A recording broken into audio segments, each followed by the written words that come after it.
La transparence en tant que principe général de la parallèle vie numérique reste contestée par une partie de la doxa qui y voit une notion bien trop clivante. Mais toi, quel y est ton véritable leitmotiv? Appartiens-tu à la race qui génère un rapport de force entre l'État et sa régénérescence? Sempiternelle question existentielle. Coco Emilia, voici ton confessionnal. Es-tu prête à répondre à nos questions sans détour? Je suis née prête. Alors, nous allons aborder ce confessionnal sous plusieurs chapitres.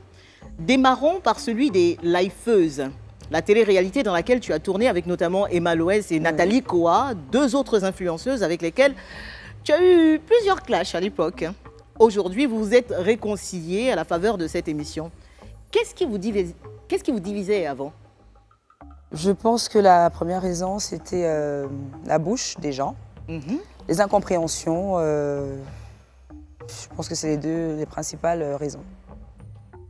La rivalité, je ne pense pas, parce que quand on s'est réconciliés, on s'est rendu compte que c'était ces ressemblances-là qui nous rendaient plus fortes. Et qu'est-ce qui vous a rapproché alors?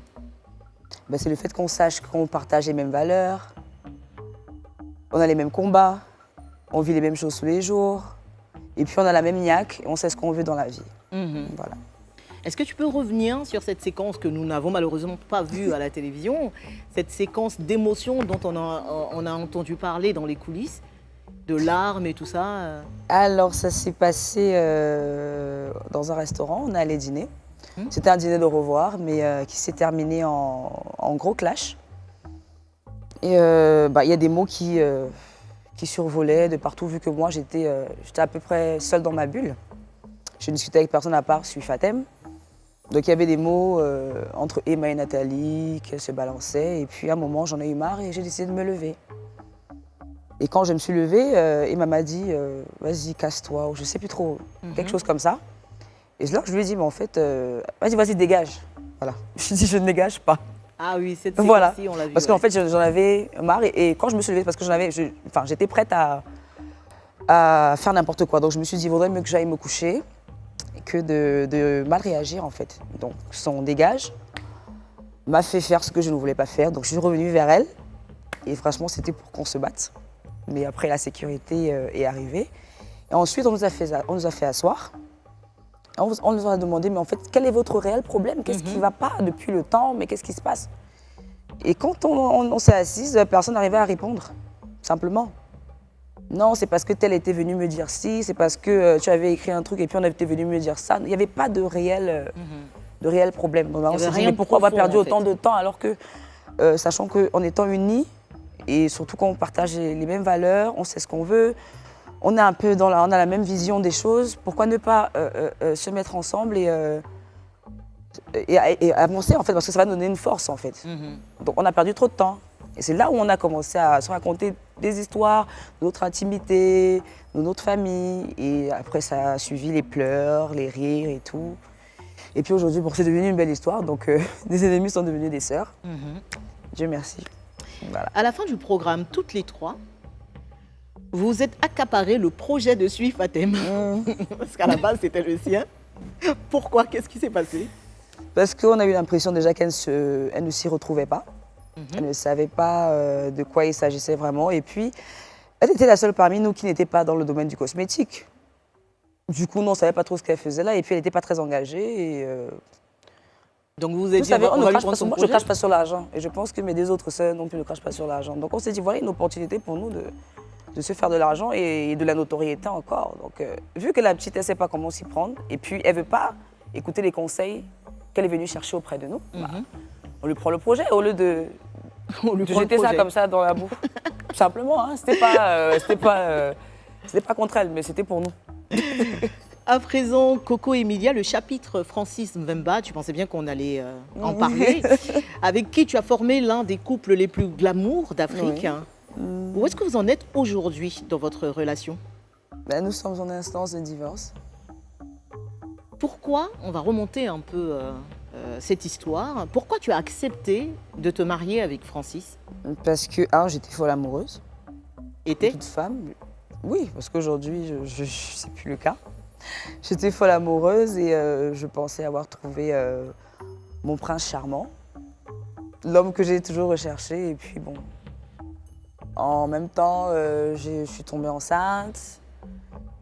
Voilà. Donc moi, je suis je suis dans ma bulle.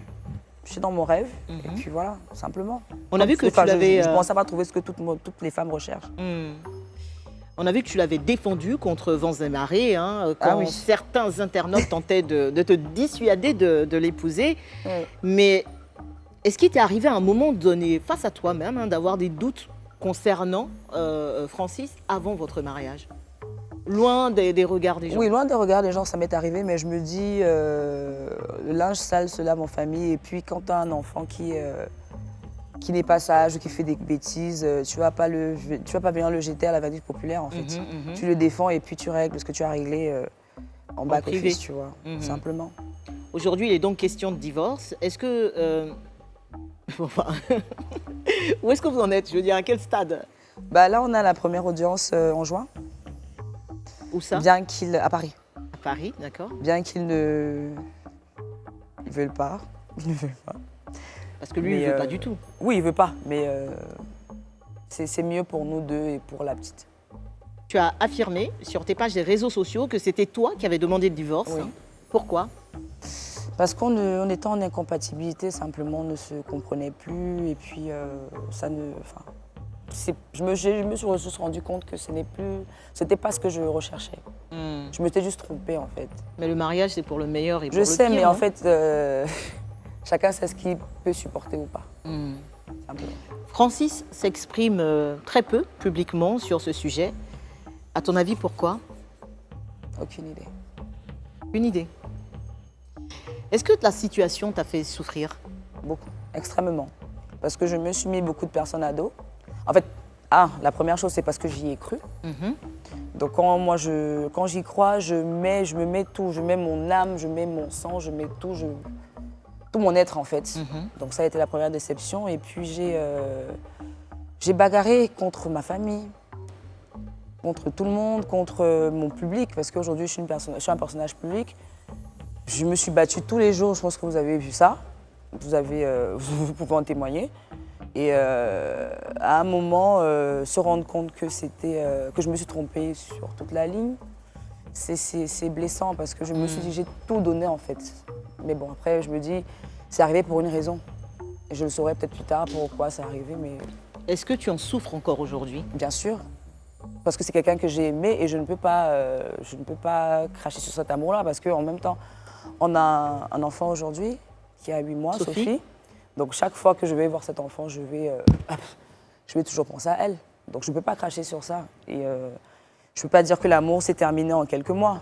C'est clair qu'il y aura peut-être pas de la haine, mais peut-être le fait que je sois fâchée, mais il y aura toujours un peu de sentiment. Nouveau décor, même goût, même prix, à 500 francs CFA.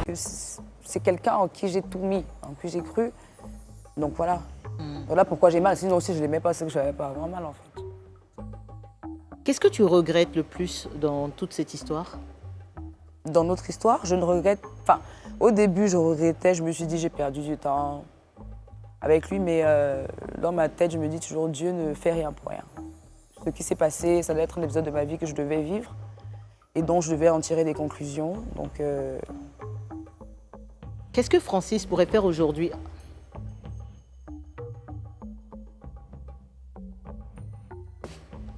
Qu'est-ce qu'il pourrait faire aujourd'hui pour regagner ta confiance et ton cœur?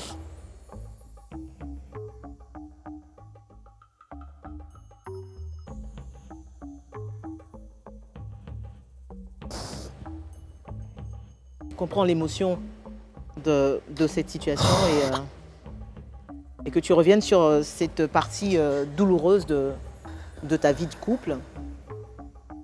Emilia, tu penses qu'il pourrait aujourd'hui faire des choses pour regagner ta confiance? Trop loin. Après, j'ai pas forcément envie d'expliquer tout ce qui s'est passé parce que je pense que tout le monde a vu un peu tout ce qui s'est passé. J'ai pas envie de revenir là-dessus. Ça. Mais je pense que pour moi, c'est allé trop loin. Pour ce que moi, je lui avais donné.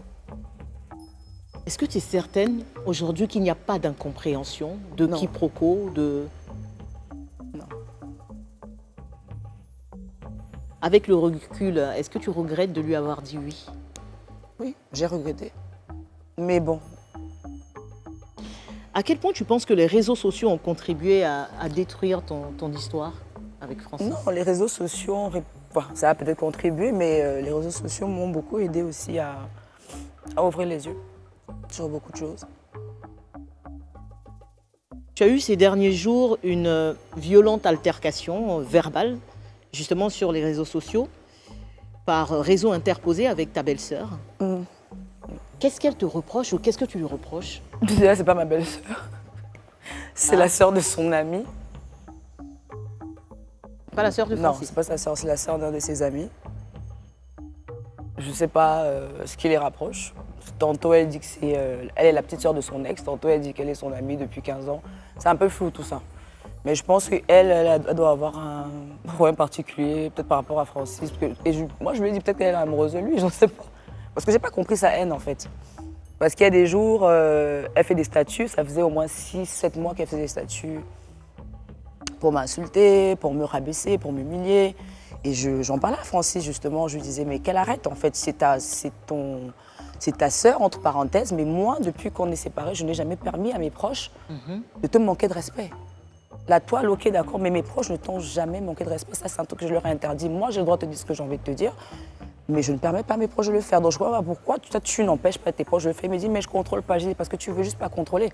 Donc aujourd'hui, pourquoi elle m'en veut, il y a quelqu'un qui peut répondre, mais la relation, elle est un peu, je la trouve un peu bizarre, je comprends pas. Après, bon, c'était une parenthèse et puis ça restera un non-événement dans ma vie, quoi. Alors, à quel point tu accordes du crédit à ce qui se raconte sur Internet te concernant? Alors, pas du tout, ce serait mentir. C'est vrai qu'il y a des choses qui me choquent, mais avec le temps, en fait, ces personnes-là m'ont appris à m'endurcir. Du coup, c'est qu'il y a des matins, je me lève, et puis on parle pas de moi, ça me fait peur. Je me dis, on m'a oublié. Parce que j'ai compris que tout ce que je fais suscite de l'attention, suscite de l'engouement. Il suffit que, comme je disais tout à l'heure, il suffit que je lève la main, ça va créer quelque chose. Donc, il y a des fois, les gens vont très loin.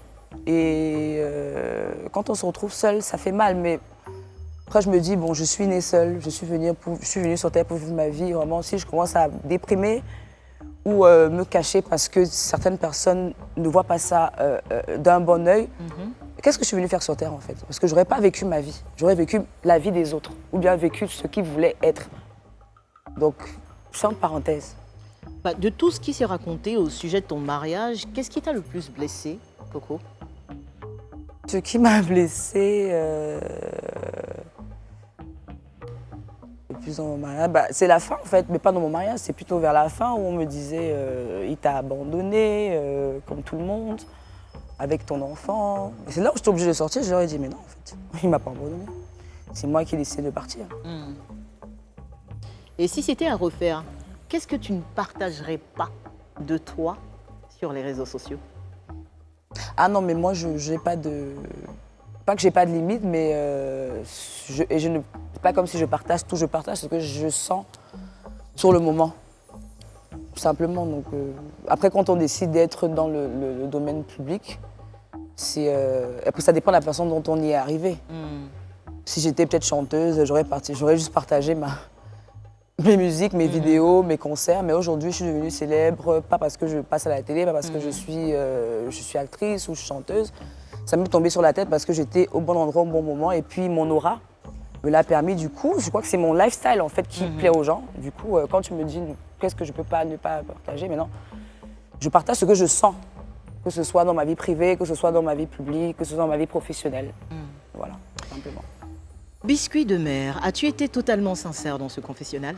Bien sûr, je ne sais pas. Franchement, comme je te disais tout à l'heure, être fausse là, c'est beaucoup de travail pour moi. C'est trop de travail. Merci beaucoup.